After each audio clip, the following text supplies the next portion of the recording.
It's 5 o'clock. I'll call the meeting of the St. Croix County Board to order at this time.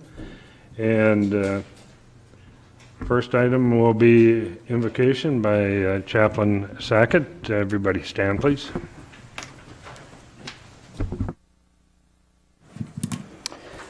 All right, thank you for another opportunity to be here. I just looked it up and I realized I was just here in May, and the pastor that I had talked to about coming this evening said that he was out golfing on Tuesday night, and since I wasn't invited, here I am.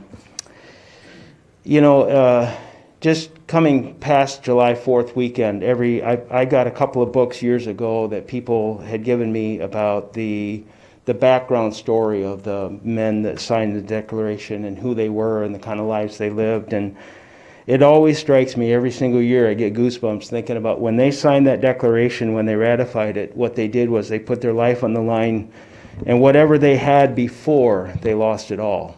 Several of them lost their property. They had to give it up.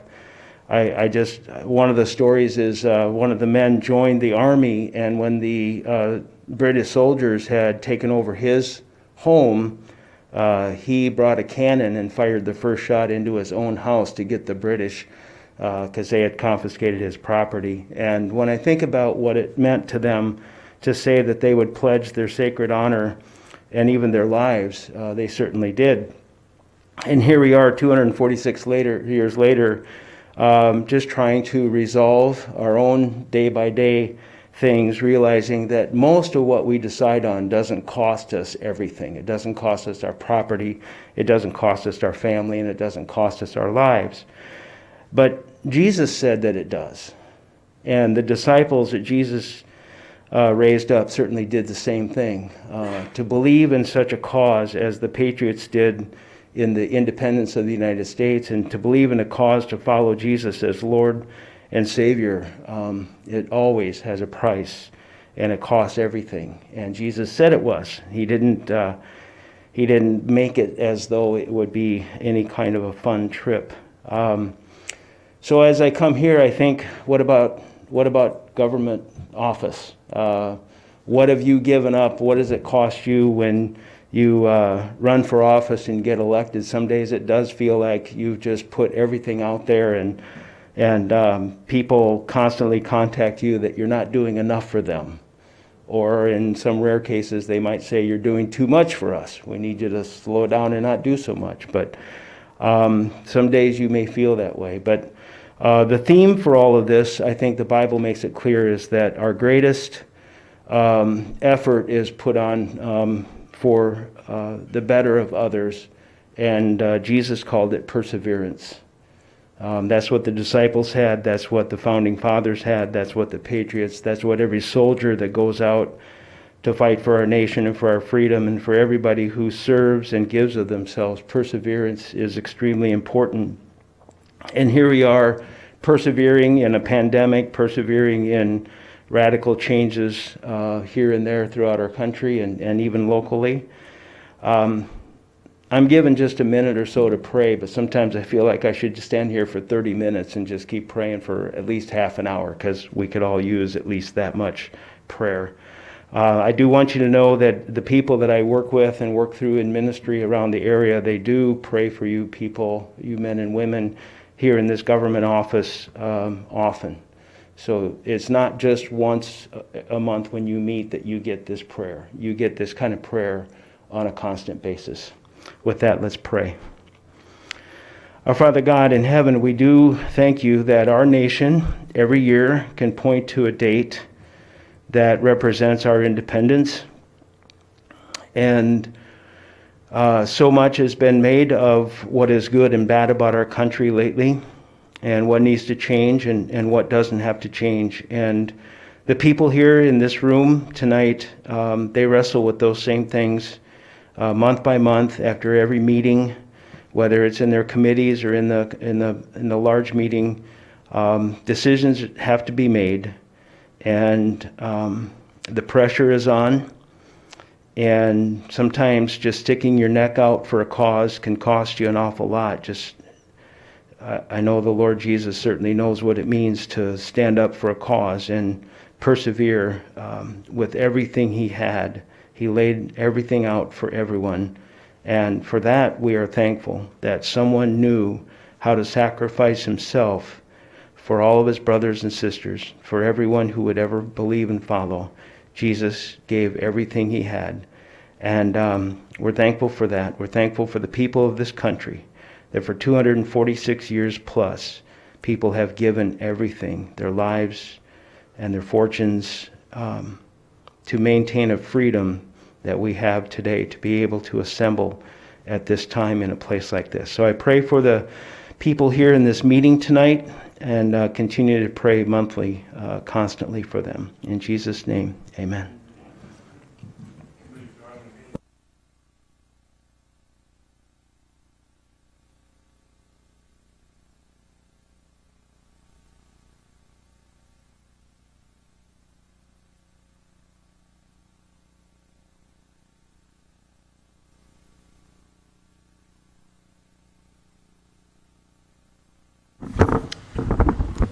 And thank you, Chaplain Sackett. The first order will be a roll call, and Cindy? Ed Schockner. Present. Sean Anderson. Present. Bob Logan is absent. Kathy Leaf. Present. Kara Cook. Present. Tim Hall. Present. Paul Burning. Present. Rick Otino. Present. Bob Fiedler. Present. Dave Osnes. Scott Counter. Present. Dan Hansen. Oh yeah, I'm here. Scotty Ard. Present. Greg Telejohn. Present. David Peterson. Present. Paulette Anderson. Present. Judy Achterhoff. Present. Shelley Tomczyk. She's here. Can you hear me? Okay. And Bill Peavy. Yep, present. All right, one absent. Okay, the next item then would be public comment. Is there anybody here this evening that would like to make public comment on anything on or off the agenda? Seeing none, we'll continue with the consent agenda, and I'd entertain a motion to accept that. I would move to approve the consent agenda. This is Tim Hall. May I ask a quick question? I'm trying to switch back and forth between applications. Does the consent agenda also contain the shoreline ordinance, or is that a separate item? That's a separate item. Disregard. Second. Okay, we have a second from Supervisor Osnes at this time. Thank you. And so we have a... Burning. Oh, I'm seeing. Oh, you're seconding? You can give us the credit. Oh. Your choice, Cindy.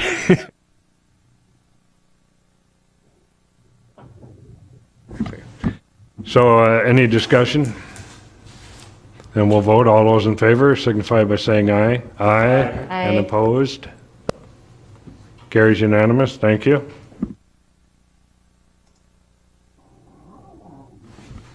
Okay, presentations, space needs study. Pat, do you want to introduce? Sure. Thank you, Mr. Chairman, members of the board.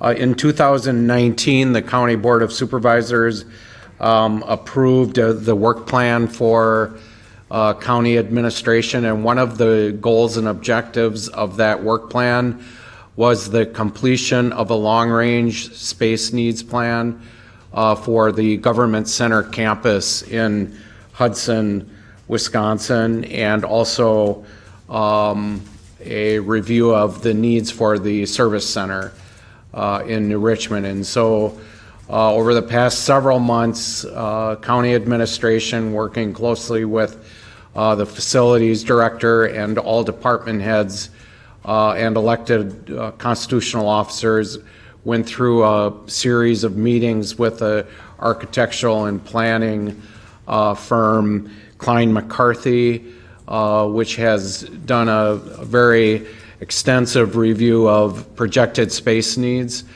for the Government Center in Hudson, and we have prepared, or they have prepared, a report which will project space needs for the next 15 to 20 years. So at this point, I would like to turn it over to the Klein McCarthy team. And it's made up of Scott Fettig, who is the principal in charge, Danielle Reed, who is a planner with Klein McCarthy, and then also Mark Cotton, who is a construction executive, and Dustin Phillips, senior project manager. They make up the Klein McCarthy team.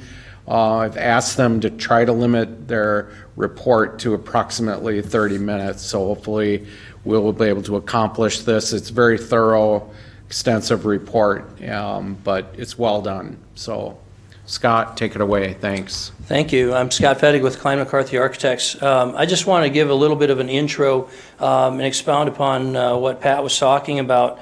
As far as the scope of work and the process, what we did was toured the building, and while we were doing all of that and compiling the drawings and looking through the existing structural system, mechanical, electrical systems, to see how the building was set up, how it could expand those systems.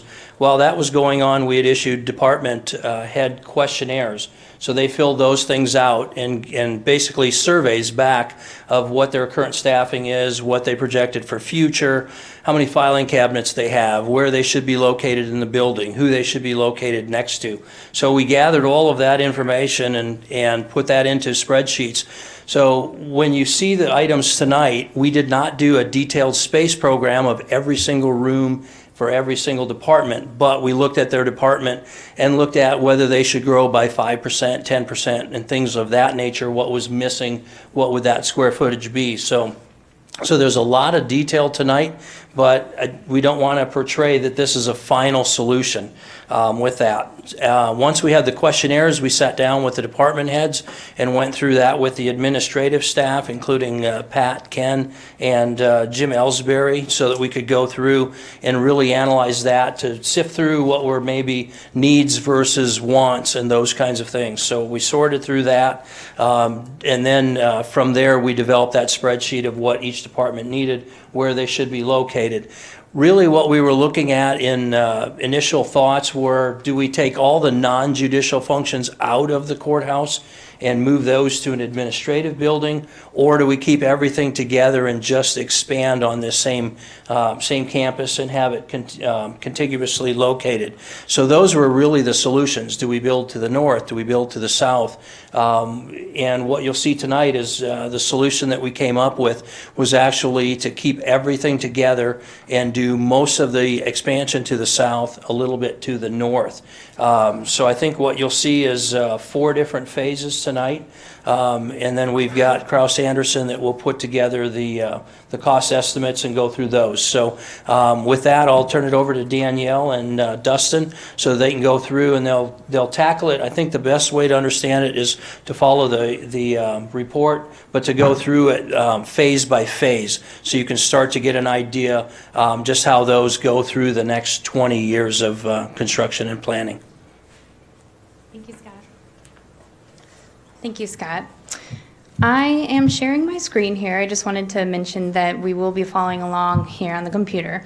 I will be moving my mouse around, so as I discuss certain items, we'll look at that on the computer. As Scott mentioned, we've broken up the master plan into 4 phases. This first phase was identifying some of the initial site needs in terms of storage, the sheriff's office, impound lot, as well as identifying some expansion for a parking lot. So as you can see on the site plan here, to the north, the storage building is going to be located in the current location of the impound lot. And so what that building is going to do is provide storage for the sheriff's department in terms of emergency vehicles, some evidence storage that can't be left outside, as well as additional storage needs for facilities management. And on the south side of the facility, or south side of the site, there's that would be the location of the new sheriff's impound lot. And essentially that's going to be a fenced-in area similar to the current impound lot, so that would be an outside vehicle storage. with 2 security gates going into that area. And then to the east or further to the site or the south of the site would be an expansion of the parking lot. And what this is going to do is enable the parking that's displaced for the future phase to occur there. So staff would be able to park there. That would be able to, it would be overflow parking for the second phase. I'm gonna go to the next sheet here. This is a floor plan sketch of the storage building, and what it does is identify for our cost estimator the extent of what that building would be. We've had extensive discussions about what type of building this would be. Nothing extravagant, but just what it's needed for the storage needs of those vehicles. And then we've got partitions sectioning off some of the needs for facility services in their garage. So I'm going to go to the next slide here. Maybe a little bit blurry, but I'll hand this off to Dustin in terms of the cost estimate presentation. Sure. Thanks, Danielle, and thanks, everybody. I'm going to be rattling off some high-level numbers here today. I'm not going to walk through the spreadsheet that's attached here. I know it's included with the agenda. There's an awful lot of detail that goes into how we create these estimates, as Danielle's pointing out when we go through the phasing plan. I'm going to rattle off some levels of site. You're going to hear me talk about site cost, building cost, contingencies and escalations, and soft costs and owner's costs. All of these are broken out. There's a complete summary page that wraps up all of these detail pages that you can take a look at, and you can get to all of the numbers I'm going to be presenting here today. But for the sake of the time that we have, just want to give you a little bit of background. So these are the detail sheets that separate out the components that are included in each phase of the project. What we'll go through is go through the detail, as Danielle's pointed out on some of these sheets. We'll go through and look at how much utilities need to move. We'll look at square footage of walls, floors, new concrete slabs, doors. Everything that goes into that from a quantity-based aspect gets put into these estimates. Once we get a complete total for that project, we have an internal software that takes all of our history as a construction company for these types of facilities, and it'll take them over the course of the last 5 to 10 years, and it'll time and locate them into St. Croix County, and we can look and say, are our costs that we're estimating today in line with what these facilities are costing elsewhere? So all that gets compiled and back-checked against each other to get to the numbers that we're sharing here today. So as far as phase 1 is concerned, for the site component, which includes everything around the storage facility, along with the impound lot and employee parking lot, that is just shy of 1.1 million. The building itself is just shy of 1.7 million. The construction contingency and escalation costs, and escalation is just for the year in which it's going to be constructed, because everything is budgeted based on today's dollars. So this, based on a 2022 construction for contingency and escalation, we're carrying $452,000. Soft costs, which are all of your permitting costs, construction testing and inspections, the design, utility charges, all of those different components, commissioning, test, and balance, those are considered soft costs to a project. Right now, those are budgeted at $421,000. So the total for phase 1 is $3,660,288. All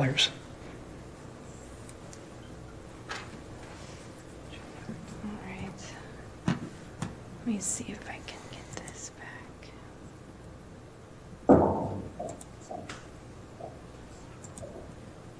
Okay. Moving on to the second phase of the master plan. As Scott mentioned, we evaluated a few different options in terms of expanding this campus, one of which was expanding to the north. But what we quickly realized is that the expansion needs of the sheriff's office on the ground level was more appropriately located on the south, and that was part of the reason why we chose this as a master plan option. And so you can see on the site plan, the phase 2 components are comprised of the building addition items, which are in the blue, as you can see on the floor plan. And then there's a remodel, acknowledging that this building would be, for the most part, remodeled for the for the needs of the court services. I think it's worth noting as well, this building was originally designed for construction to the north and the south. So you guys are familiar with the hallway. The windows looking out enable us to structurally add on relatively easily. The type of construction, it's made of concrete, so we are able to also expand without thinking about code implications. The floor-to-floor levels, this first level was designed for courts. The courtrooms, rather, tend to have a larger ceiling. There's just more floor-to-floor requirements when it comes to a court's facility. So that was something else that we acknowledged in looking at all the different options. We thought it would be prudent to reuse this space that was originally designed for courts. Going to the ground level. The blue, again, is identifying the building addition proposal. The south acknowledges the secure parking needs of the law enforcement folks, as well as secure parking for judges and any other department head that would require a more secure parking area within the building, as well as expanded evidence storage needs and evidence processing. The current Sheriff's Department evidence storage is full at this point, so we noted that they needed expansion. On the north side, the receiving area is expanded to provide an appropriate sized receiving dock, as well as providing a freight elevator that this building doesn't currently have, which would enable the facility services folks to be able to move construction items up and down if there were smaller renovation projects in the interim, and furniture as well. Then also there's the vehicle sally port addition to the jail area. And what this is going to enable the jail area to do is remodel within the jail booking area, which is currently undersized for the booking needs of the jail facility.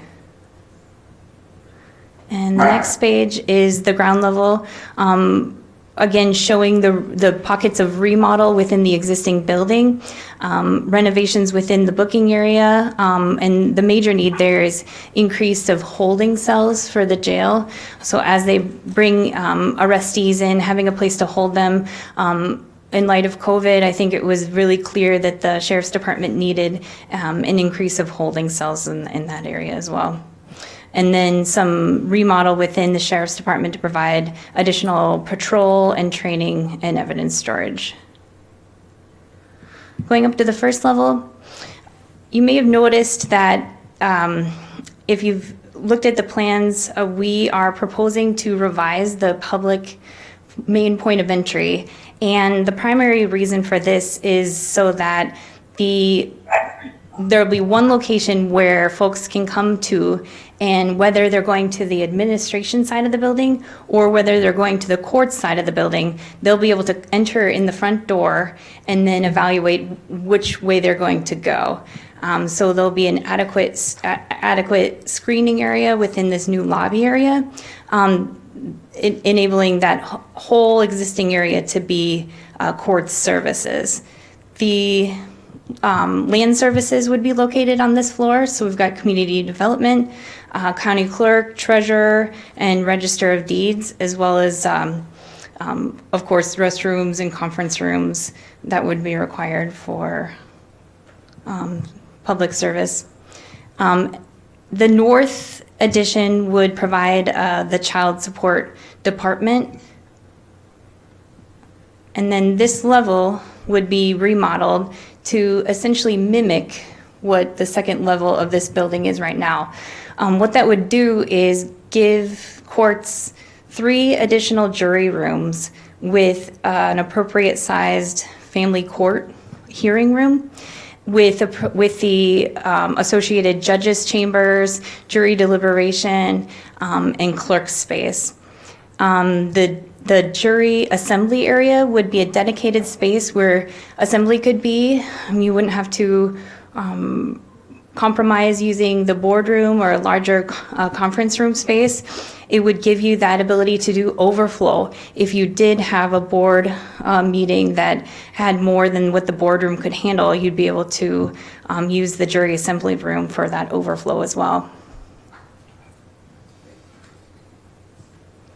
And then going up to the second level, the new boardroom would be located on the second level in this scheme, as well as the finance department, human resources, IT, and administration and corporate counsel, and additional conference room spaces for staff and public, as well as a flex space for those folks who would rather work out of this building. And the second level remodel would provide expanded space for the district attorney. They are currently undersized, and they certainly will need additional space with the added courts functions. And the rest is mechanical and conference room spaces. So that outlines phase 2 of the master plan. And jumping in to the cost for this, there are a few additional breakouts that I provided just because of the size of phase 2. So if you look at on the screen here, and this is going to go into 2 pages, but there's different breakouts between sites, the north facilities addition, south addition, the renovations for the different types of square footage. So what we did in this space is we were able to walk it, look at the plans, and understand whether that would be a light renovation, the amount of work. That's how we justify it at this stage of the game conceptually. For costs, we'll look at what's light renovation, medium renovation, and heavy renovation, and we've done that by walking through the space and aligning with the needs of the facility. So with that being said, I'm going to jump into the overall cost for phase 2. Relating back to site cost associated with this, so this would be the rework around the additions that are being added on, along with that front plaza entry area that's going to get relocated and the work associated with that. Site costs for phase 2 are just shy of $530,000. Building costs for phase 2, now this includes the additions along with the renovation components I just mentioned. The building costs are $32,293,000. We broke out the Sallyport and electrical additions as Danielle outlined in the presentation. That cost alone is $3,303,000. There's a breakout cost for a generator replacement, that's $750,000. There's a breakout cost on the summary sheet for solar, that's budgeted at $1 million. We have contingency and escalation that we've talked about before based on a construction of 2023, that's at $10,500,000. We have soft costs, as we mentioned before, what's included with soft cost, that's budgeted at $2,289,000. And then we have a breakout component on this one for owner costs, and you'll hear that talked about on the next phase as well, and that's FF&E components, that's AV and technology associated with the courtroom renovations and additions to that. So that's like the tables and chairs that we see in this room. Those items would be considered FF&E, along with the screens that we're watching on. All of those components are budgeted in what we call owner costs, and that's budgeted at $1.5 million. That gives a total cost for phase 2 of $60,198,338.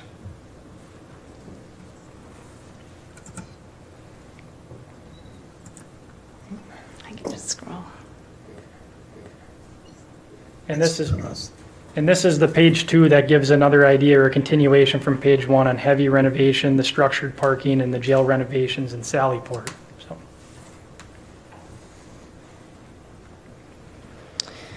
Phase 3 of the master plan acknowledges the needs for the jail housing.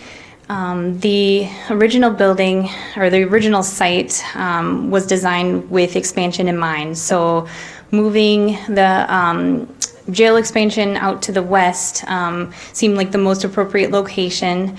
We are mimicking the current size of the housing pod in this location, and then in doing so, it would require some site renovation for the access road around the building addition. and then acknowledging that at that point in time, that the existing parking lot and the existing road would need to be resurfaced. And looking at the ground level, we, in addition to housing cells addition, there's a need for an expanded medical suite to accommodate the new beds, as well as additional programs, meaning classrooms and recreational activities for the inmates. This plan acknowledges that there would be a second level to the housing unit. And that's third phase. And jumping into the costs for Phase 3, as you can see up here on the screen, we have the Phase 3 site, the jail housing addition, the access road, and then the parking lot resurfacing. So for Phase 3 for site, we have a cost of $650,000. The jail addition is at $15 million. We have a contingency and escalation for a construction expected in 2025 at $6,100,000. We have soft costs, as mentioned before, at just over $4.5 million. And then we have owner costs, those items that we talked about before as well, the tables, chairs, the different amenities inside, that would be $707,000. That gives a total value for that project of $27,066,431.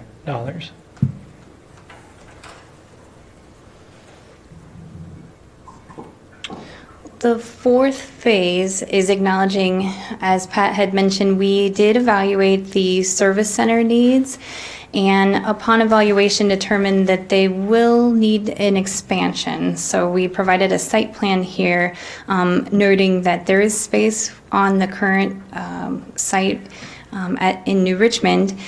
So the purple is identifying the location of the likely addition to the existing service center.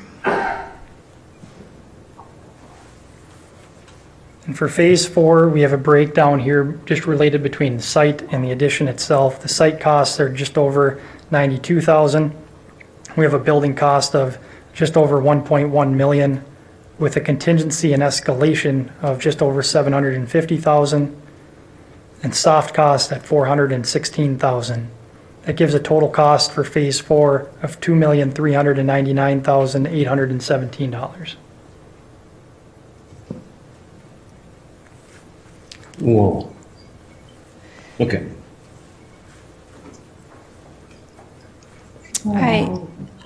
I did want to mention that in the report, we do have a few sketches to identify. I know there was some questions early on regarding the new public entry and how it is that we could distinguish between the parking lot and the new entryway. So I wanted to scroll through the report here and show you some of those sketch options. So on the site plan, you can see that this is showing north to the right, and the existing public entry is symmetrical to the parking lot. The new public entry would be relocated into a new public entry plaza with the screening area occurring just as you come in, enter in the vestibule, and then you can come off to the left if you'd like to go to the administrative services. And showing, let's see if we can, showing a possible a possible addition, showing that the new addition would likely revise some of the materials, pop up an elevation to identify clearly as the main point of entry for the public. I think it's worth acknowledging that this effort, again, our scope was the master planning services, so we looked at it purely from a space planning effort. And that And that the next stage would be moving into a schematic design in which those architects and engineers would design in further detail the programming efforts and the aesthetics of what that new addition would exactly look like. So I think that's worth mentioning as well. Do you have any other thoughts? Okay. With that, I think we could probably take some questions. Questions? Supervisor Hall has a question when there's time. Go ahead. Actually, I have several, so I don't want to dominate, but so looking at this proposal, it looks very complete, but I'm wondering about a couple of things.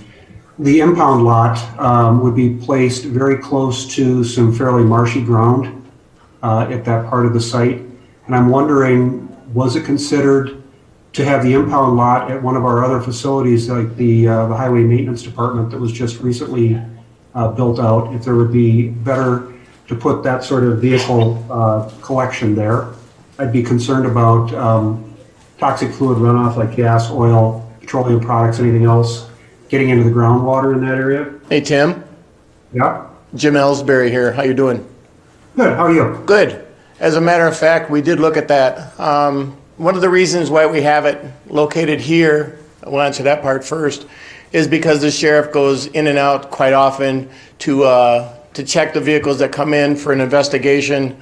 They have their officers have to go somewhere else and then come back for what would be like a 5-minute walk. You just turned it into an hour-long process just to drive somewhere else. So that's a little bit of a problem. But we did look at the water. In fact, I did a really good deep dive into that because I was thinking along the same lines you were. When this property was developed, we did have a wetland off to the, I guess it'd be to the south, and that was kind of relocated. So the wetland doesn't happen to be right where we're looking at putting the impound lot. So we cleared it.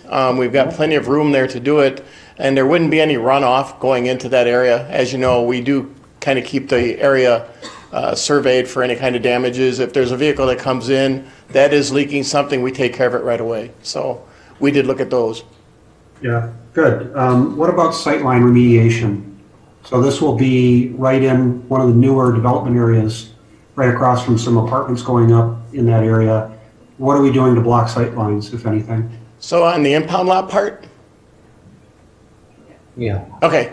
New buildings are below that. We would be leaving the trees that separate this area from the far south side of the property.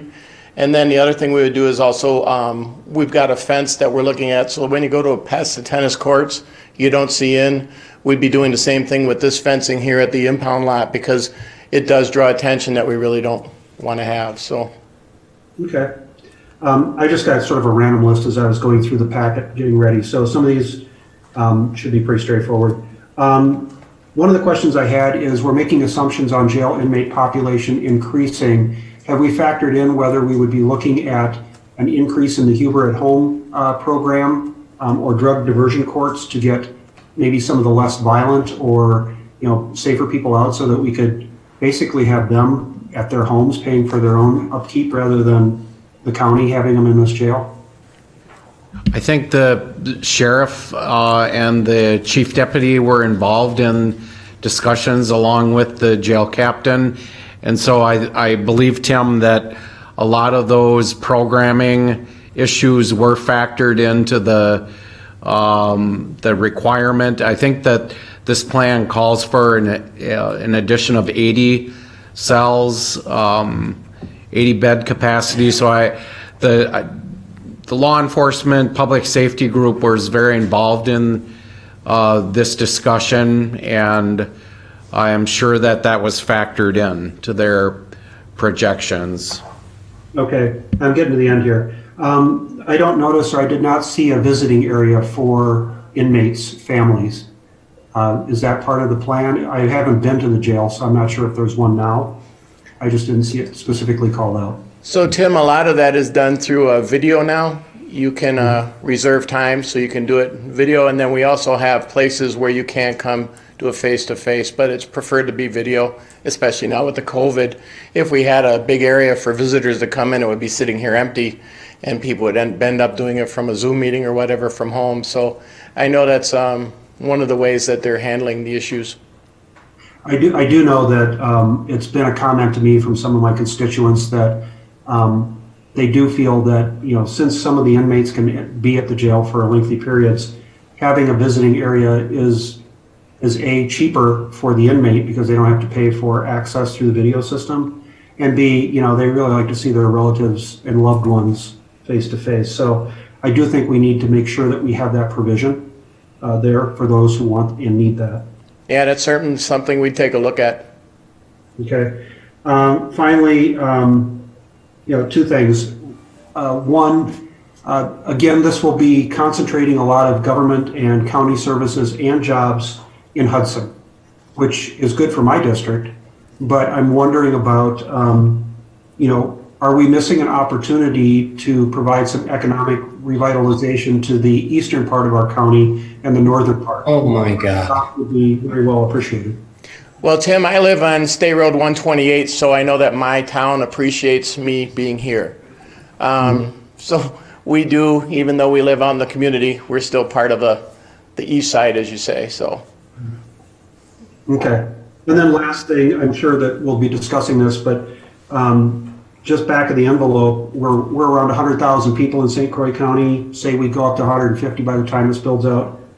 Are we looking at roughly about between $600 to $1,000 per person increase, or are there monies set aside for this that already exist?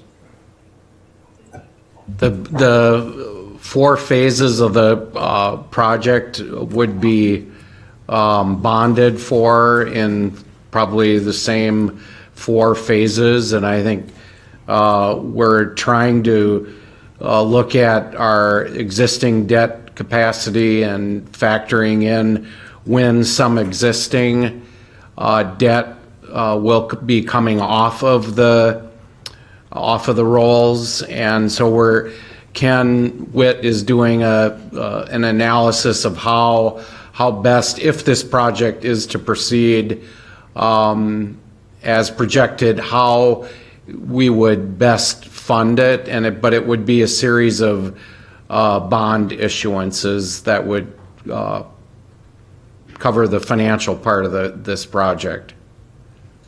And I'll have one last question, then I'll relinquish, and that is, what we see here is must-haves, or is there some portion of this that's negotiable?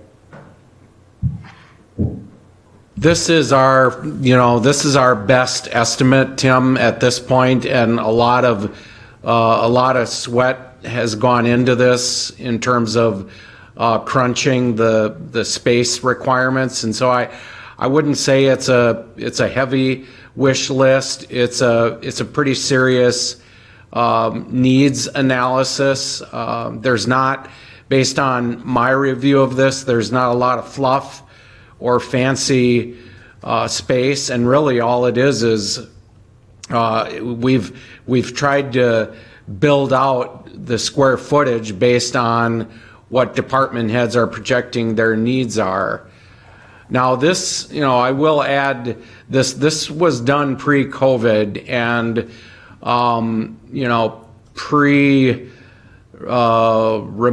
work environment. But so I think if there's one area where if some of the workforce is going to take on more of a non-traditional work setting in terms of actual physical space needs in the government center, I think that's where we may, over time refine how we look at this a bit. But, I'm not saying our workforce is going to take on a much different look in terms of physical space needs, but there may be some. There may be some positions that are going to be spending more time remote. That has not been identified yet, and so it would be premature for me to say whether or not that would have an impact on our future space needs, but it may, slightly. Okay, thank you for your time. Supervisor Hanson. Thank you. This is a very thorough and really good first steps. there's obviously a lot that needs to be done. I'd like to talk about process. So we are going to have to do some things. It's been discussed for years that we need to do some things. What does it look like? What do you envision? Obviously, we're going to need to have supervisors involved in making these decisions. These are policy decisions. They're big amounts of money, and before we start getting down into the minutia of where do we put the curtains, are we going to have an ad hoc committee? And how are we going to structure that? This should be probably referred back to the administration committee to make these decisions, wouldn't you think? I think it's a great suggestion. I've been involved in several major building projects in St. Croix County, and we've had ad hoc committees made up of board members and some citizen members, and I think it works extremely well, and I would be all in favor of that. So if the county board would see fit to refer this back to administration committee for development of something like that, I think that's a good suggestion. In terms of process, this will become part of our discussion on the CIP. And so when the board meets in August to start to discuss in detail the CIP, which is the capital improvement plan, this will become part of that discussion. And as they pointed out, as Danielle pointed out, the project is broken out into phases, starting in 2022, phase 1, and then all the way to 2030 for phase 4. And so this isn't going to happen overnight. This is going to be a gradual process that will be developed into the CIP and funding to go along with that. So two answers to your question. I think an ad hoc is a good suggestion. I think we should do that. And then in terms of process, this will become part of a detailed discussion with the CIP.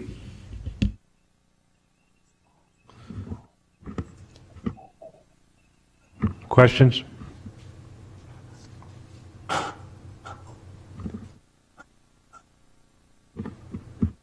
Somebody on Zoom requesting? Okay, thank you for your, I'm sorry, go ahead, Scott Connor. I was just wondering, excuse me, how much time has been spent, or have you put in anything for like ventilation systems for negative ventilation in the jail cell areas, and exiting strategies for changing the dimensions and the populations of the different rooms and hallway widths and all that? I'm sure you considered it, but just questions on that. Yes, we have. The negative air pressure for mechanical systems is something that we often do design into a jail facility. Often we work with the facility and the staff to identify which of those housing units would be identified as the negative air unit. But in terms of cost, we've definitely identified that in our master planning for the jail addition, as well as some of the booking area needs. In terms of corridor widths, jail housing or jail quarters are naturally quite large for the purpose of making certain that staff and inmates are circulating safely together. I got out a full screen and almost everything else in the background. Hey, Rick? You gotta mute. You have to mute your mic, Rick. We're getting some, unless you have a question, but go ahead and mute your microphone. I apologize. I've been having technical difficulties here. Quite all right. And then to answer your third question, Jails often are separated into different housing units for the purpose of classification. So we want to make certain that all the inmates are categorized correctly. And by doing that, it actually inherently allows us to, or the staff, to be able to separate those folks that are needing special mental health observance, or if they did need a medical isolation as well. So, yeah, definitely we considered all of those items. Supervisor Achterhoff? I just have one. I assume phases 1, 2, 3 have to be kind of done in the order that they're done. But phase 4 can be done anytime, correct? It might be on the end, but that is totally separate because that's in enrichment. Correct. Okay. Yep. Supervisor Hanson? I didn't see, maybe I missed it, but I didn't see anything from the circuit court. I'm wondering if we can include them in our process from here out. Oh, they've been very involved. Okay. Yes, yeah. Supervisor Anderson, yes, I'm sorry, go ahead. Yeah, I was just wondering why the impound lot is being moved instead of just expanding where it currently is, if necessary.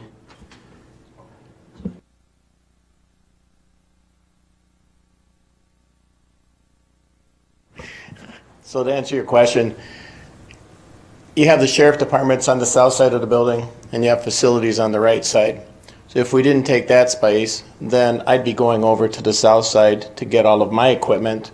So we'd be crisscrossing in the hallways, and it just logistically, yeah, it just doesn't wash to be where it is. And so that's why, I mean, at the end of the day, it's just easier.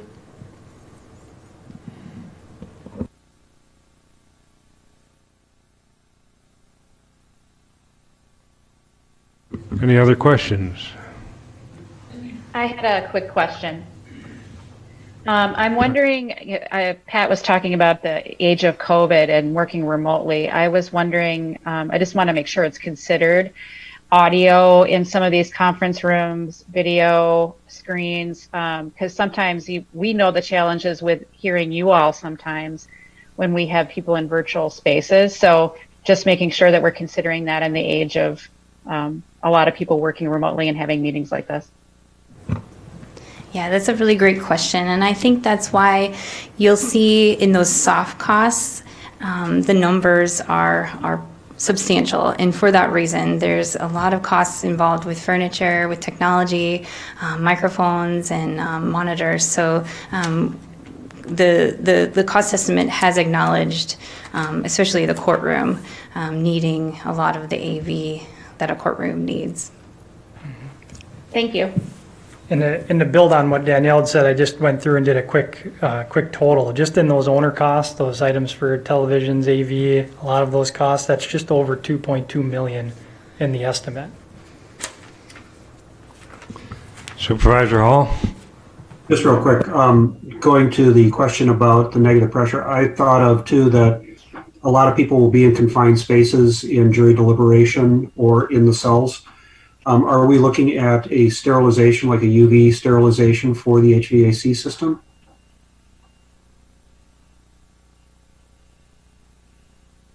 Jim? Thank you, Supervisor Peterson. In answer to that question, every time I read something on COVID, it changed. When it first started, you're going to get it if you're 3 feet away from somebody. The next time, somebody can give it to you just by looking at you, and you get it through your eyes. Same thing's going on with the HVAC industry and engineering.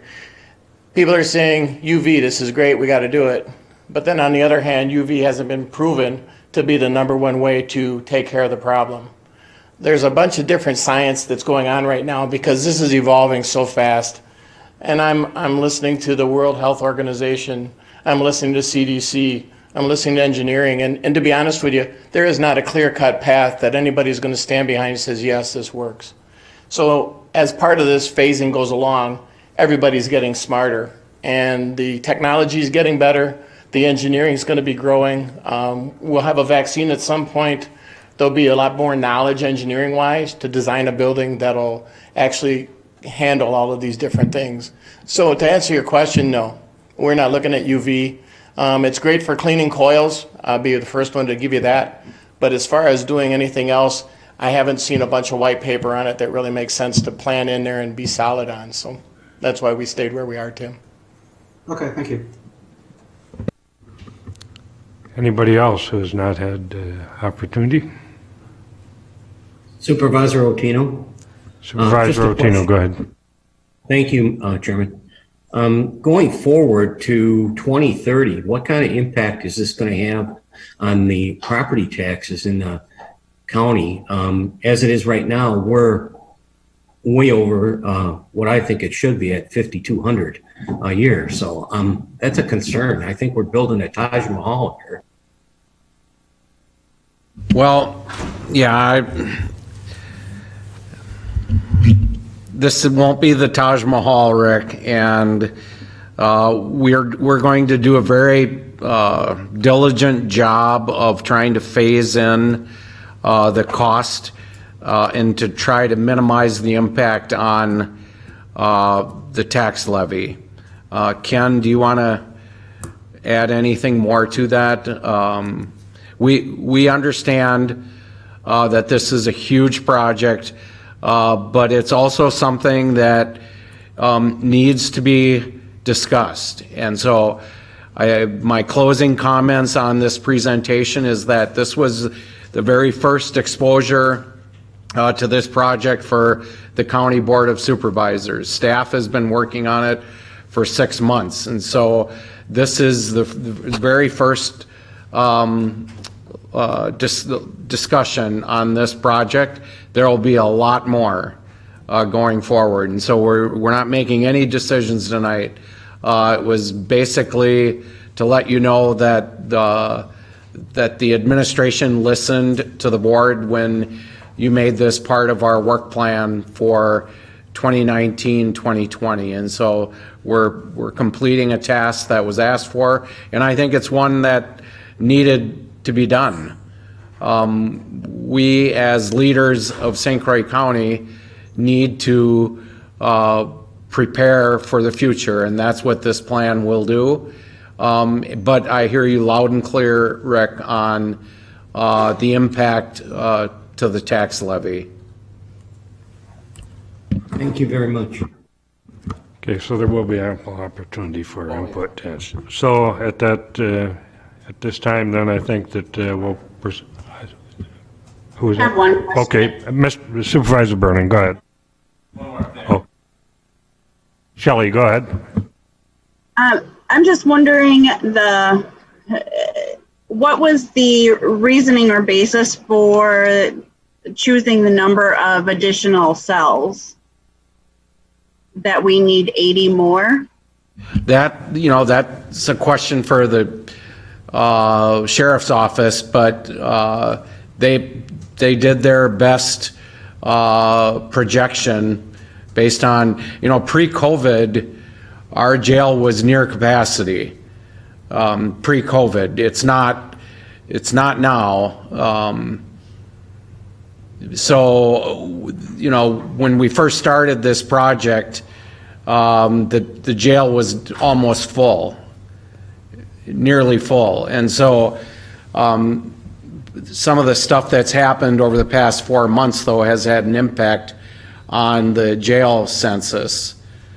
But, I don't think we were too far off, or I don't think the sheriff's office was too far off in their projections. But, this plan will evolve, Shelley, and if the projections change based on what's happening in society with COVID and with some of the other stuff that's going on, where plans can be adjusted and tweaked and modified as we move along. Yes, my concern is if there's extra space available, then it seems like that is wanting to be used. And I know that was the case. If we look up towards Polk County, you ask for a bigger jail, you get a bigger jail, and then now we got to fill that and use that capacity. And that was, and I don't know that, I mean, I guess if it's commensurate with the amount of population increase or something, but if we're just like, we would just like additional so that we have more and have it available, I think that there's a lot of questions that can go into why would that need to be available. I'm going to jump here. I think it's worth noting we did identify in the master plan that there was a previous jail study conducted and completed early last year by TLM. That study concluded that the 80 bed was the goal. As Pat said, that was the goal at that time. I think considering where COVID is affecting jail capacity, that's unknown at this time. But 80 beds was evaluated based on a lot of different criteria, including population increase, crime was evaluated, and also the judicial system. So that report, I assume, would be available for review. Yes, and, I think that the presiding judge is here with us this evening. I'm not going to put him on the spot, but the CJCC, the Community Justice Coordinating Council, Public Safety, the District Attorney, the courts are all involved in these discussions. And if the new normal, after we get through this, it has a impact on jail population, based on the use of electronic monitoring and other programs that we've been, using more now. If the judicial experts say this is part of the new normal, then the plan gets modified. So we're not building anything immediately. This is a plan, and if things change, it can be to a certain point can be modified going forward. Supervisor Anderson. I have a comment and a question. I'll make the comment first that I'm guessing that after this COVID starts to die down, that the sentencing and how people serve their sentences will go back closer, at least closer to how it was. Second thing is, what are the most recent projections on population growth in this county over the next 20 years? Oh, I don't have that in front of me. I don't know, does anyone in Ellen or Ken? I'm not sure. I don't want to throw a number out.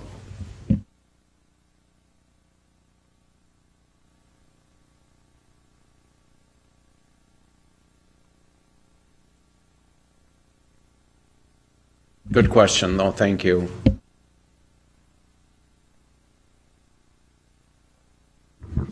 Okay, I think we have completed our questions there. Okay, so we'll move on then. Thank you very much for your presentation.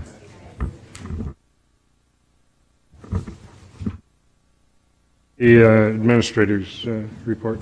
Yes, thank you, Mr. Chairman. In your packets, the financial reports are included for the month of May, reflecting revenues and expenditures through May of 2020. I've reviewed these with the finance officer, and we're all the departments are in line with, at this point in the year, with revenues and expenditures. There are some agencies within the Health and Human Services that are, and this is due to COVID, they're based on their collections, their revenues are down from where they normally would be at this point in the year. But then if you also look at expenditures, they're down in those areas as well. So it will most likely offset throughout the course of the year. But for all other departments, the revenues and expenditures are right at that 58% approximately threshold where they should be. And then also we have a capital improvement status report showing unreserved fund balance of 3.4 million when we factor in the projects that have already been reserved for. So unless there are any questions for either me or Ken, that concludes my report. Yes. Supervisor Achterhoff. Yeah, I'm just wondering, because if we have added additional personnel and increased hours because of COVID, wouldn't that affect expenses? They do, and they will show up in the report as increased expenditures. A lot of those costs will be reimbursed through the CARES Act, and so those revenues aren't reflected in this report yet, but they will be as the year progresses, as we recapture some of those revenues. But if you notice some of the skilled care nursing, the Kitty Rhodes dementia care unit, those both revenues and expenditures are down because of the impact of the pandemic on the nursing home. And so we're keeping an eye on it, but yes, expenditures for the Health and Human Services Department will be up and revenues will be down. I don't, Ken, did you have anything to add? No. Any other questions? If not, thank you.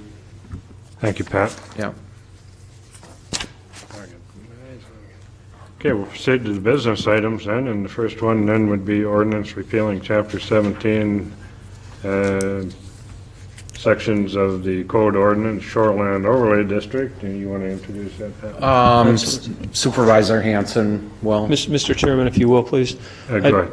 I would like to make a motion to send this back to the committee. There's extenuating circumstances since yesterday. The DNR has, well, I'll explain it if I have a second. I'd like to make a motion to send this back to the committee.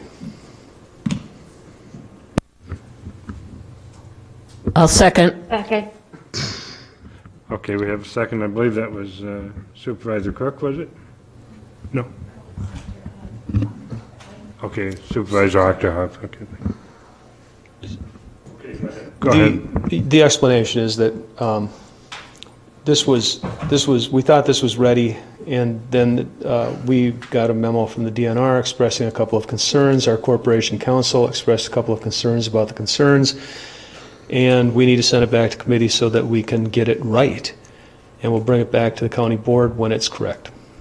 And that's that. So, Mr. Chair, this is Supervisor Hall. Yes. Will there be any discussion on it if this gets sent back? Because I had a concern about a very specific item within it. Or should I wait and talk to the committee? Wait and talk to the committee. This is just a sent back. Yeah, maybe you can ask this question when it goes back. Yeah, when it goes into committee, you're certainly welcome there to question. Okay, thank you. And Mr. Chair, he'll always have an opportunity when it comes back to the board, probably next month, too. Okay, I guess then we have a motion and a second to refer back to committee on that item, and any further discussion. Okay, we'll vote. All those in favor signify by saying aye. Aye. Aye. Opposed? Carries unanimously. Thank you. Next one is the resolution declaring emergency ratification proclamation declaring state of emergency due to flooding, St. Croix County. I'd entertain a motion then to bring, we need action on that. Yeah. Bring a motion to bring that forward. I would move to approve the resolution declaring a state of emergency in St. Croix County. Ratification of the proclamation. Okay, we have a motion and a second from Supervisor Osnes. Discussion. Are there any questions? You're all aware of what occurred June 28th, 29th. Chair Peterson signed a emergency declaration on the 29th. The Highway Commissioner and law enforcement, emergency management were all activated to start to respond to this emergency. And the board needs to ratify the declaration that was signed by the chair. I'd like to take this opportunity also to thank the highway facilities for the wonderful work they've done so far in this emergency. Supervisor Hanson, you have the floor. I have two questions. Does this qualify St. Croix County for federal or state additional funding for emergency use? And then secondly, did they find the horse? The first question is that, yes, the declaration and this resolution will be forwarded on to state, and the emergency management director has already compiled a list of costs for potential reimbursement if the state will declare the local emergency. And what was your second question about the horse? There was a horse that was lost, and I'm wondering They if they did not find the horse. Robbie, no horse? No horse. Any questions for the highway commissioner? He's in the back. Good job, Robbie. Thank you.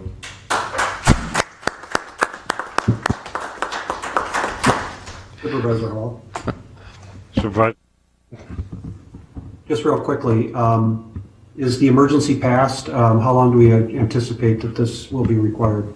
The resolution, Tim, calls for it to be in place during which time the emergency conditions exist or are likely to exist. And I asked the highway commissioner before the meeting for his input on that, and he said that all county roads and state roads are now open.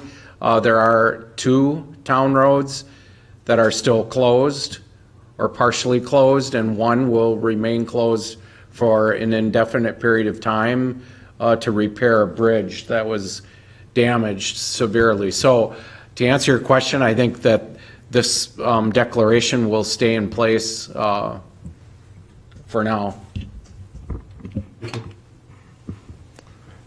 Further questions? Okay, I think we're ready to vote at this time then. All those in favor of supporting the resolution signify by saying aye. Aye. Aye. Opposed? Carries unanimous. Thank you. Next item is resolution adopting personal policy changes. Are you going to introduce that one, Pat? Yes, thank you, Mr. Chairman. This is a resolution that has been brought forward from the Administration Committee. The Human Resources Department, working with internal stakeholder groups, is in the process of updating the Personnel and Policy Manual. This is a manual that defines all personnel policies for St. Croix County. They're updating it in sections. These are 3 separate policies, but can be approved by one motion. And the HR director is present via Zoom. If you have any questions regarding any of these 3 policies. As I said, they were reviewed by the Administration Committee, and there was some good input from the committee, and those revisions were incorporated into the policies based on feedback from the admin committee.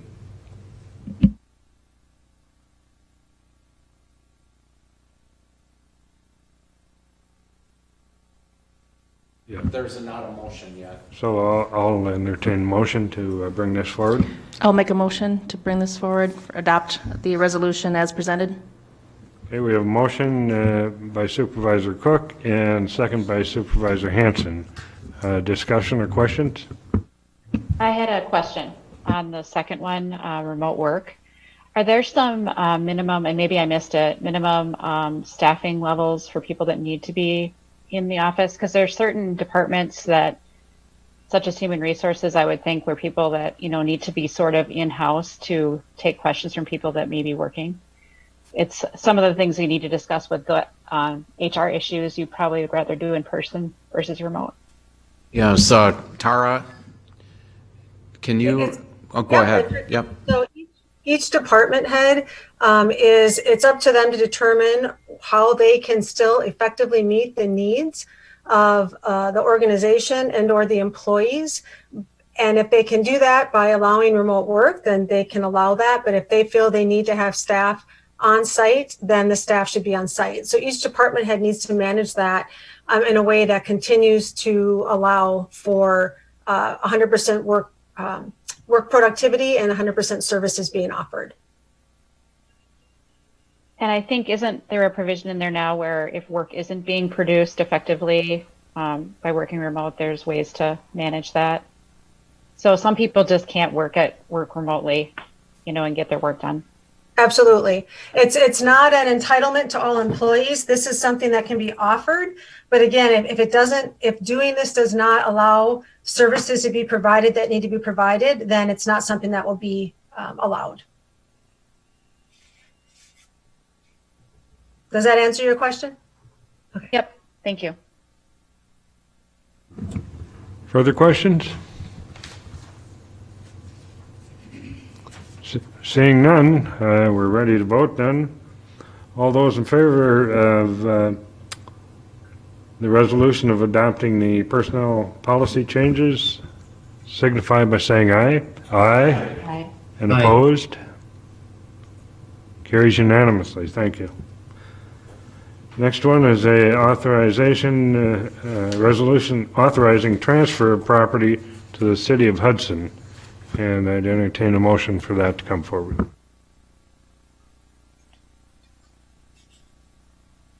Okay. Second. Second from Supervisor Ard. And discussion. Any questions?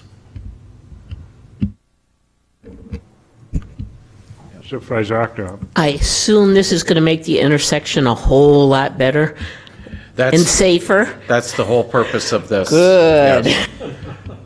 Yep. It's a city project, but they need some right-of-way along Vine. As part of this agreement, the city has agreed to maintain the walkway or pedestrian walkway, which is good. It's a good agreement for the city to take that on for us. Okay, no further discussion. I think we're ready to vote on this one. So all those in favor of the resolution for transfer of property to the city of Hudson, in favor, signify by saying aye. Aye. Aye. And opposed? Carries unanimous. Thank you. Next will be the resolution creating a St. Croix County Small Business Loan Program. Do I have a motion? Mr. Chairman, I would move to approve the resolution creating the St. Croix County Small Business Loan Program with the budget amendment. Second. And the second was from Supervisor Burning.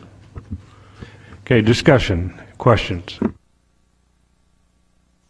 This is an ad hoc committee that was formed by the administration committee to look at small business relief efforts for St. Croix County businesses. It's made up of Supervisor Peterson, Supervisor Long, Supervisor Burning, Bill Rubin from the Economic Development Corporation, and then internal staff to the committee. This is the first recommendation coming from the ad hoc committee. The administration committee had a special meeting this morning and reviewed this resolution. It establishes a $500,000 small business loan fund. It'll be administered by the Regional Business Fund out of Eau Claire, which St. Croix County is a part of. It will be a part of their administration. The county will not have any involvement in the review of the loans or the acceptance or the approval of loans. The RBC will handle all of that. Our involvement is to get the fund up and running. We'll transfer $500,000 out of the undesignated fund balance. Our fund balance is in good shape that will be able to absorb this transfer.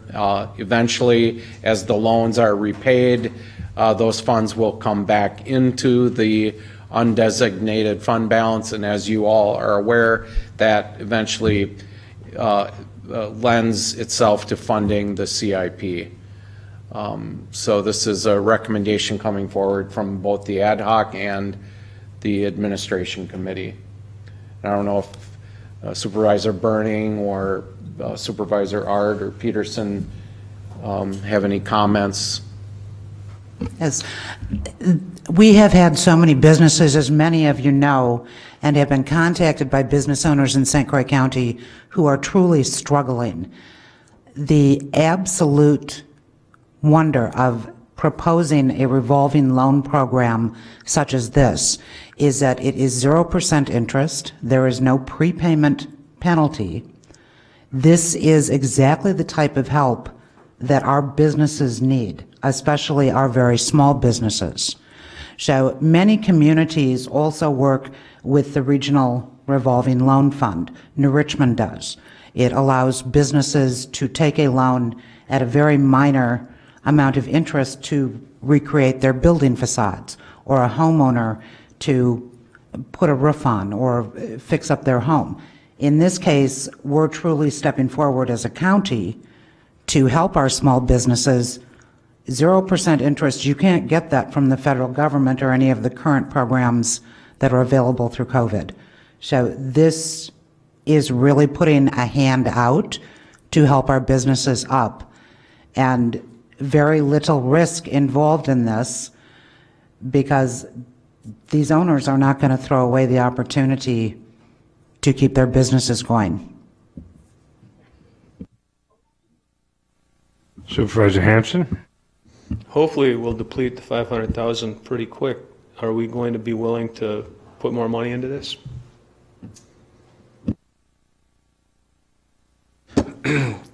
We are working with both Pat Thompson and Ken Witt on a certain dollar amount that we've kind of set aside to look at certain programs like this and relief efforts.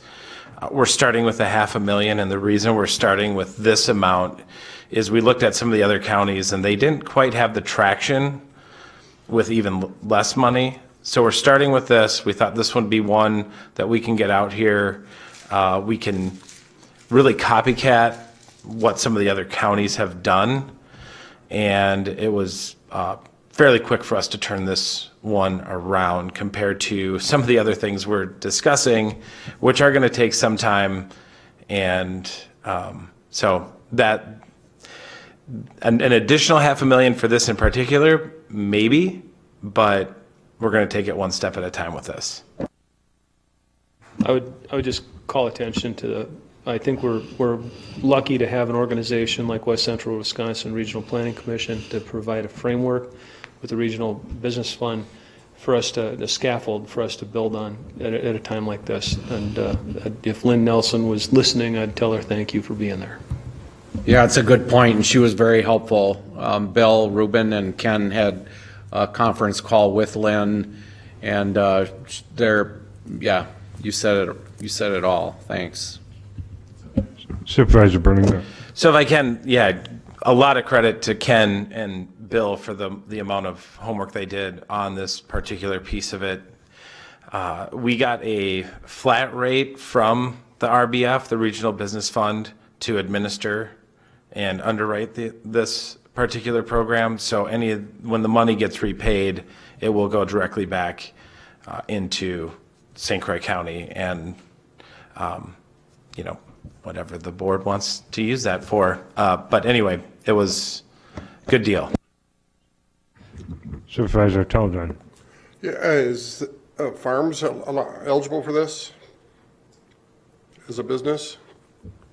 If the farm would need to be a sole proprietorship LLC incorporated, as long as it has a business designation and meets the criteria under the program, then certainly they would be eligible to apply. Because they're not getting much help right now.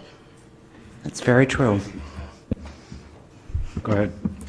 Thank you, Mr. Chair. So this program, we tried to, so when Chairman Peterson and Supervisor Long, when we were discussing this, we wanted to get something out there right away that there wasn't a lot of restrictions as to who could access it in regarding businesses. So as long as they're incorporated, they can apply for it, and what they have to justify getting this at the percentage rate that they're getting it at, and they have to justify. There's a section in there to justify why they're applying for this. So I would imagine that would be the case. I have a question. Go ahead. Where can the people access this form first? Second, who makes the decisions on who gets loans and who doesn't?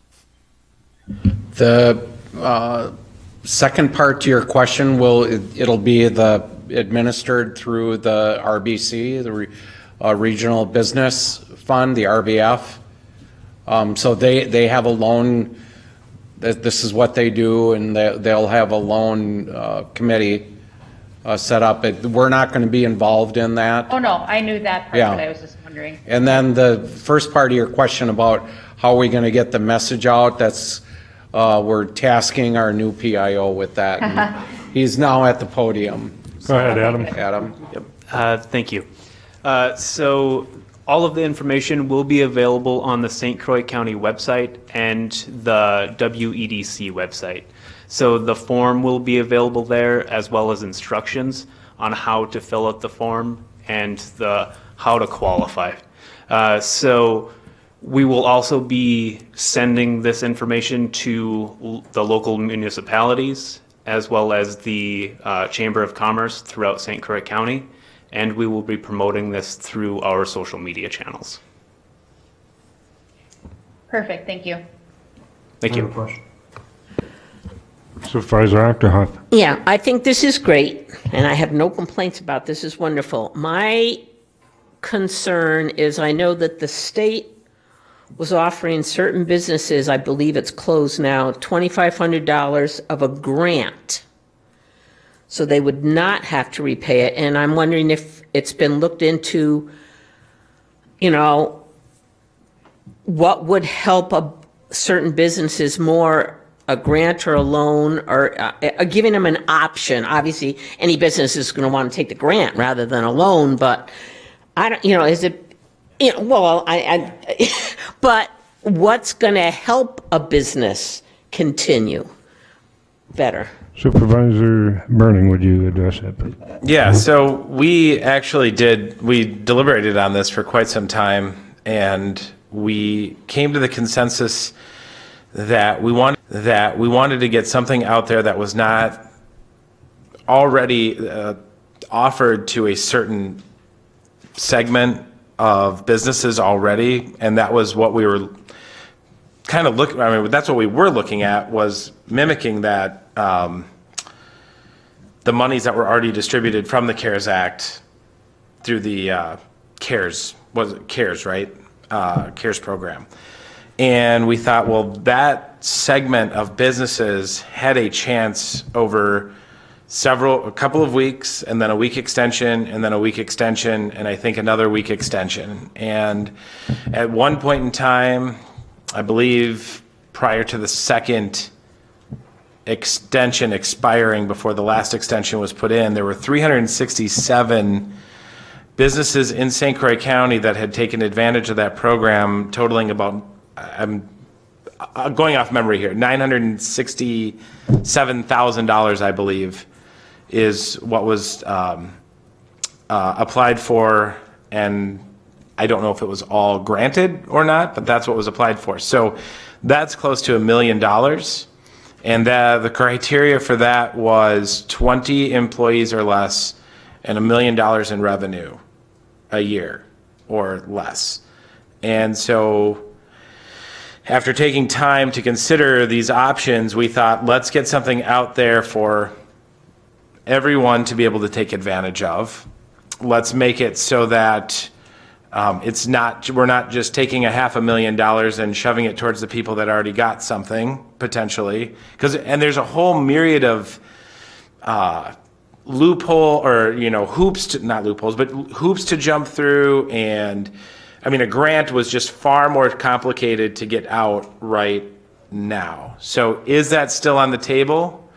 Yes, it's not been killed, for lack of better words, in the discussion. But for right now, this is what we were able to bring to the table for this meeting. And there's lots and lots of hours still to go with Supervisor Peterson and Long. I have a feeling we're going to become good friends, Chairman. So hopefully that answers your question, and I'll yield back. Thank you. Supervisor Shatner. I guess I might have missed it, but is there any risk to the county at all? I mean, what happens if the loans don't get paid? Or, I mean, we're talking taxpayer money. I was just curious in case somebody asked. Pat? Go ahead, Paul. Yeah. Thank you. Yeah. So yes, there is. I mean, every business could go under, and we're out $500,000 plus the origination fees through the RBF. That's one of the main reasons why we're having them justify and follow this application process, because there still is a vetting. So we're not just handing this out as Pat Thompson reminded me that this is not being used to buy campers or Camaros with, right? So, and we joke about that because I was talking about maybe buying a camper this year. But anyway, so that is, it's, yeah, I mean, there is a risk, and especially in this environment, there probably is more of a risk. But we figured if 50 businesses take out $10,000, we vetted them, they're pretty solid businesses, and 37 of them or 30 of them or 25 of them go under, we are discussing bigger issues than recouping $500,000. We're wondering probably what language we're going to be speaking going forward. So the long answer, yes, there's risk, but we have this process in place to help mitigate that. Supervisor Hanson. I just have to say that this is a commitment to keeping our small businesses healthy, or as healthy as they possibly can be. So the risk is worth enduring, and that's why I'll support it. Supervisor Hall. Couple points. Number one, I would be strongly against any sort of grant program. We're already dealing, it sounds like, with businesses that are on the edge, or they would be getting commercial loans through a regular bank. So we're probably dealing with a statistically higher level of default on these loans. I would like to understand what the predicted default rate is.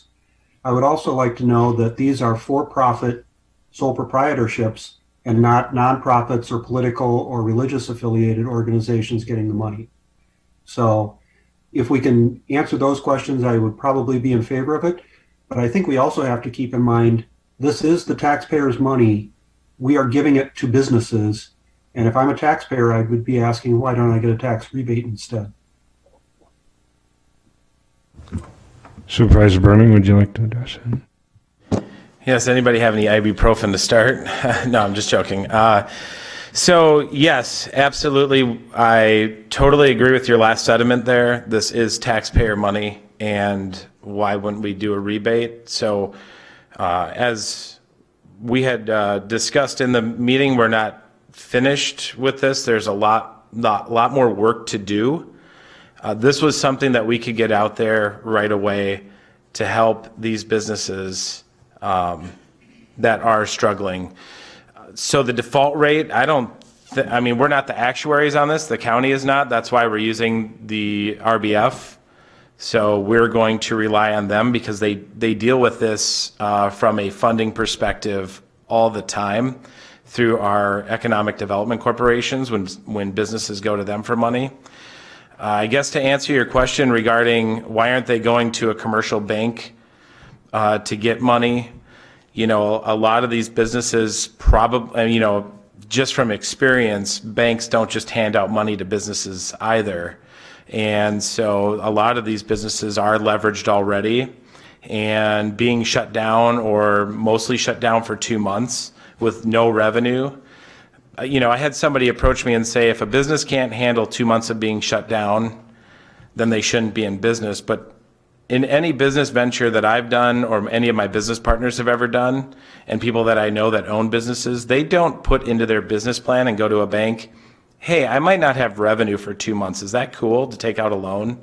So this is something that we can do to help mitigate us losing them on the tax rolls for the future, because backfilling those commercial spaces and those businesses is not an endeavor of turning over like an apartment or a home to rent. It takes a long time. So, we'll rely on the RBF to help us figure out if these businesses are worth taking the risk on. And like I said, if we lose $500,000 on this, we have a lot bigger issues than losing $500,000. And I hope that answers your question, Supervisor Hall. Actually, I just wanted to make the comment. I'm not concerned that we will lose all the money. I think it's a worthy endeavor. I want to understand what the minimal acceptable or the maximum loss the county can endure on this. If we were talking about businesses that are in danger of liquidity crises or not paying employees, there is a very high likelihood that they will default. And I want to understand how much money we are giving out to do that, because we probably won't not get that back. Right? Mr. Chairman, point of information. Yes, go ahead. I'd like to go over the program terms that may clarify questions for individuals. Within the program terms, individual loan amounts may be $5,000 to $10,000, although other amounts may be acceptable below that ceiling. 0% interest rate, 3 to 5 year term determined on a case-by-case basis. No payments for at least 1 year. No prepayment penalties. Owner guarantees. Loan application due by August 7th, 2020 to the Regional Business Fund. Eligibility criteria. Business must have a physical location in St. Croix County. Businesses that have been adversely impacted by COVID-19 are eligible. The property owner must be current on property taxes and special assessments. Eligible use of funds. Working capital, including but not limited to rent or mortgage payments, commercial utilities, pre-existing purchase orders placed prior to June 15th, payroll expenses, modifications and/or upgrades related to adjusting business practices due to COVID-19. It keeps a fairly narrow scope of what the funds may be applied for. Thank you. Yeah, my question about whether this is going to be limited to for-profits hasn't been answered yet, though. Is that the case? Every business is a pretty much for-profit.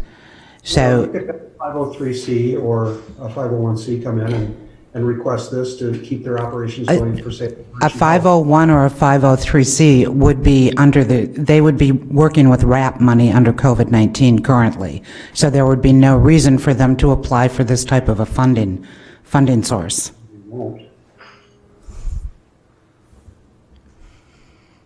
I just want to make sure that we dot our I's and cross our T's. Thank you. How long do they expect, once the application process, the date comes, how long will it take for a business to know whether they've been accepted? Go ahead, Supervisor Berman. That's a great question, because that's a question I asked as well. Great minds, right? So, Supervisor Achterhoff, that is Bill Rubin explained that once the application is accepted, they're not batching applications. They work the applications right away. Generally speaking, I asked, is it available within 10 business days? And he said it's generally available within that week, the 5 business day turnaround. Now, granted that they qualify and there's no special things needed. So it's a quick turnaround time. Any other questions? Supervisor Cook? Thank you, Mr. Chair. I think it's worth noting as well in the application, at the back, it talks about exhibits that must be completed as applicable, and that includes providing business plans, business tax return, balance sheets, and profit loss. So hopefully that will allow the, as we're looking at applications, to really examine businesses that have a chance to be successful, and that the county can really offer this partnership and this help for in a short term, and because they're a part of our community too, that contributes to our tax base. So. And the application also has a question in there, how does this demonstrate how this is going to keep you in business? Bill? Any other questions, comments? I believe we're ready to vote at this time then, so,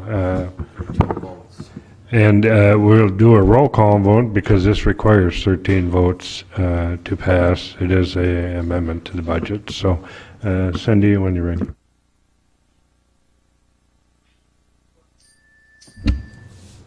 Ed Schockner? Yes. Sean Anderson? Yes. Kathy Leaf? Yes. Kara Cook? Yes. Tim Hall? Yes. Paul Burning? Yes. Rick Otino? Yes. Bob Fiedler? Yes. Dave Osnes? Scott Counter? Yes. Dan Hansen? Yes. Scotty Ard? Yes. Greg Telejohn? Yes. David Peterson? Yes. Paulette Anderson? Yes. Judy Achterhoff? Yes. Shelley Tomczyk? Yes. Is that a yes? Yes.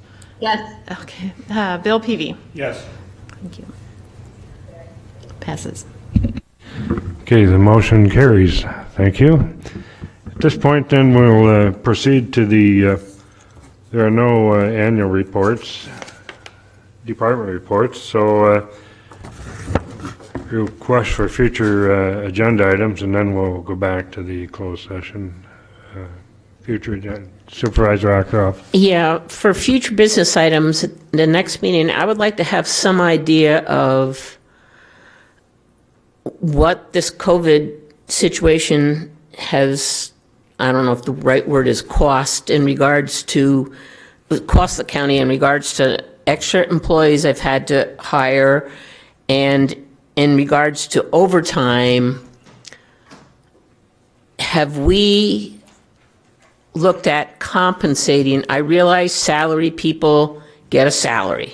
Doesn't matter how many hours a week they work, that salary is to cover it. But when you have certain employees that have been putting in 60, 80, maybe more hours continuously for weeks, if not months, are we doing anything for our employees?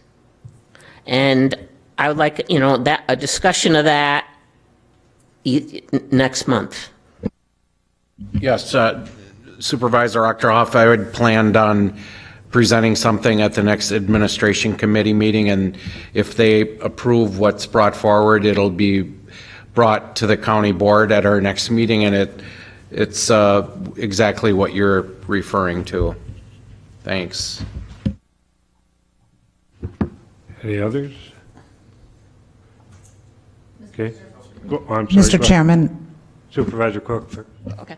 Thank you, Mr. Chair. I also, as part of our last Health and Human Services Committee meeting, there was some conversation about whether or not board members or committee members will be able to continue to appear at the meetings via Zoom, because it's my understanding, and Mr. Thompson perhaps can clarify this, that's only in a short-term situation based on emergency declaration that's going to be ending soon. We did briefly have a conversation at administration committee when we talked about the bylaws, but we did not amend our recommendation to the bylaws at that time. And so I'm not sure if this is something that should come back to administration or not, or just to the board, but I think that given that that timeframe, I believe, is coming up, we should have a conversation about that going forward. I'd like to see that on the agenda. I think that's a good point. So we'll bring that up at the admin committee as well. Thanks. Supervisor Hard. I'd like to request a 5-minute point of comfort for everyone before we go into closed session. Second. Okay, we'll take a 5-minute break, and 6 minutes authorized if we get crowded, and remember spacing.